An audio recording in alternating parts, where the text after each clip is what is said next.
guys, nandito tayo sa ating final episode ng $20 challenge a day. Charo!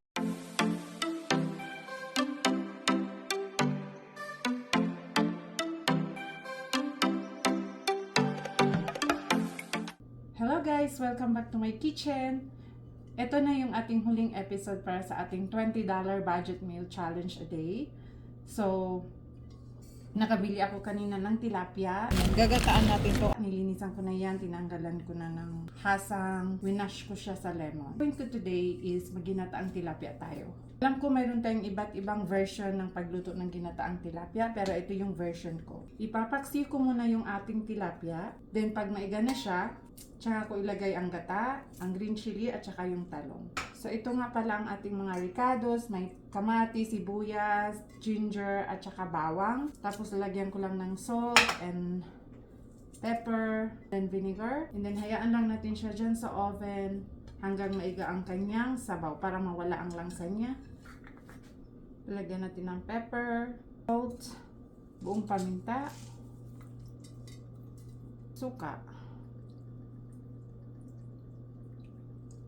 Tansya-tansya lang. 1/4 cup of water. Yung heat.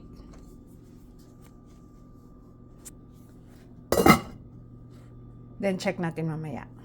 Yan, iga na siya. Konti na lang yung tubig niya. So pwede na natin ilagay ang ating gata. Ilagay na natin ang ating gata kasi paiga na siya. Konti na lang yung tubig niya. Then ilagay natin ang ating green chili. Ewan ko anong tawag sa chili na yan. Pagkahaba-haba naman talaga. Hindi na magkasya dito sa kawali ko.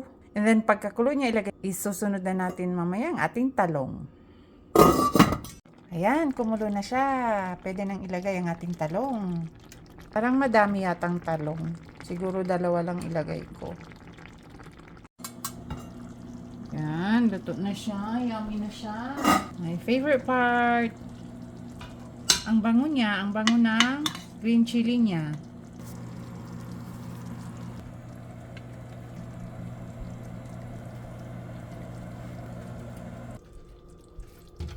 Yan na, luto ng ating ginataang paksiong tilapia. Tikman na natin. Sarap. Ulo is my favorite. Tikman natin yung sili kung maanghang ba. Siya. Masarap. Sarap! So guys,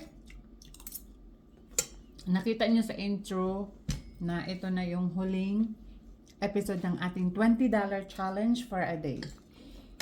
So, maganda naman siya kasi hindi ka mamalengke hanggat hindi mo maubos yung mga food, pero time consuming siya.